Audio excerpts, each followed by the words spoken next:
महाभारत का युद्ध समाप्त होने के बाद भगवान श्री कृष्ण परिवार सहित द्वारिका रहने लगे।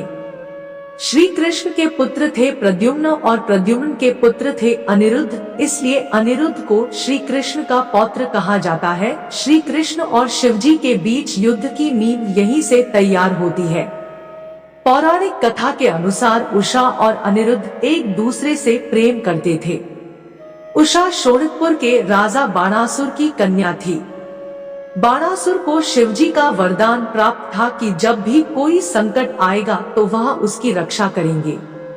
एक दिन उषा ने अनिरुद्ध से मिलने की इच्छा में अनिरुद्ध का अपहरण कर लिया और ओखीमठ, जो वर्तमान स्वयं में केदारनाथ ज्योतिर्लिंग के पास मौजूद, वहां पर सुरक्षित कर दिया।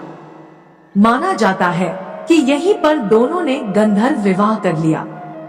बाणासुर को जब दोनों के प्रेम और विवाह की जानकारी हुई तो वह क्रोधित हो उठा और उसने क्रोध में आकर अनिरुद्ध को बंधक बनाकर कारागार में डाल दिया। दूसरी तरफ जैसे ही अनिरुद्ध के बंदी बनाए जाने की सूचना भगवान श्री कृष्ण को हुई तो उन्होंने सेना लेकर तुरंत बाणासुर के राज्य पर आक्रमण कर दिया। श्री कृष्ण की सेना को देखकर बाणासुर के राज्य में हलचल मच गई। बलराम, प्रद्युम्न, सात्यकी, गदा, साम, सन, उपनंदा, भद्रा आदि भगवान श्री कृष्ण के साथ थे। बाणासुर ने शिव को याद किया। विशाल सेना को देखकर बाणासुर समझ गया कि युद्ध भयंकर होगा, इसलिए उसने भगवान शिव का ध्यान लगाया और रक्षा करने के लिए कहा। अपने भक्त की प्रार्थना सुनकर भगवान शिव भी रुद्राक्ष, वीरभद्र, कूपकर्ण, कुंभंदा, नंदी, गणेश और कार्तिकेय के साथ प्रकट हुए और बाणासुर को सुरक्षा प्रदान करने का भरोसा दिलाया। शिवजी और श्री कृष्ण में आरंभ हुआ भयंकर युद्ध। भगवान शिव और भगवान श्री कृष्ण की सेना आमने सामने आ गई। दोनों के बीच भयंकर युद्ध लड़ा गया। किसी की भी सेना कम नहीं पड़ रही थी। युद्ध में देखते ही देखते श्री कृष्ण ने बाणासुर के हजारों सैनिकों को एक ही बार में मौत की नींद सुला दी। इससे बाणासुर परेशान हो गया। शिव जी से बाणासुर ने पुनः प्रार्थना की। इसके बाद शिवजी और श्री कृष्ण के बीच सीधा युद्ध आरंभ हो गया। दोनों तरफ से विध्वंसक अस्त्र शस्त्रों का प्रयोग किया गया। यहाँ तक कि इस युद्ध में शिव ने पाशुपतास्त्र और श्री कृष्ण ने नारायणास्त्र का प्रयोग किया। इन अस्त्रों से चारों तरफ तेज अग्नि दहकने लगी। इसके बाद श्री कृष्ण और भगवान शिव के बीच महाप्रलयकारी युद्ध शुरू हो गया, जो कई वर्षों तक चला। तब आखिर में भगवान कृष्ण ने अपने आराध्य शिव की आराधना की और उनसे वरदान मांग लिया कि मैं आपको कैसे परास्त करूं। तब भगवान शिव ने उन्हें निद्रास्त्र चलाने का उपाय बताया और कृष्ण ने उनकी आज्ञा मानकर उन पर निद्रास्त्र का प्रयोग कर दिया। इस युद्ध में श्री कृष्ण ने एक ऐसे अस्त्र का प्रयोग किया जिससे भगवान शिव को नींद आ गई।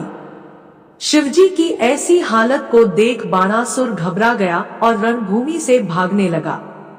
श्री कृष्ण ने बाणासुर को दौड़कर पकड़ लिया, उसकी भुजाओं का काटना प्रारंभ कर दिया। जब बाणासुर की 4 भुजाएं शेष रह गई तभी भगवान शिवजी की नींद खुल गई। बाणासुर की हालत देख शिवजी को क्रोध आ गया और उन्होंने सबसे भयानक शस्त्र शिवज्वर अग्नि चला दिया, जिससे भयंकर ऊर्जा उत्पन्न हुई। इससे चारों तरफ बुखार और अन्य बीमारियां फैलने लगी। इस शस्त्र का असर समाप्त करने के लिए भगवान श्री कृष्ण ने नारायण ज्वर शीत का प्रयोग करना पड़ा। युद्ध देख देवता हुए भयभीत। भगवान शिव और श्री कृष्ण के बीच युद्ध में भयंकर अस्त्र शस्त्रों का प्रयोग होता देख देवता घबरा गए। देवताओं को चिंता होने लगी कि यदि इस युद्ध को समाप्त नहीं कराया गया तो संपूर्ण सृष्टि का नाश हो जाएगा। सभी देवतागण ब्रह्मा जी के पास प्रार्थना लेकर पहुँचे। ब्रह्मा जी ने कहा कि इस युद्ध को सिर्फ माँ दुर्गा को रोक सकती है। सभी देवता माँ दुर्गा की स्तुति करने लगे। माँ प्रकट हुई और देवताओं को युद्ध समाप्त करने का आश्वासन दिया। माँ दुर्गा ने भगवान शिव और भगवान श्री कृष्ण को शांत किया। इस प्रकार ये युद्ध समाप्त हुआ। बाणासुर ने मांगी क्षमा। युद्ध समाप्त होने के बाद बाणासुर ने भगवान शिव और भगवान श्री कृष्ण से क्षमा मांगी। बाणासुर ने कहा उसकी वजह से दोनों के बीच युद्ध हुआ, इसलिए वह आत्मग्लानि से भर गया है। बाद बाणासुर ने अनिरुद्ध और उषा का विवाह करा दिया।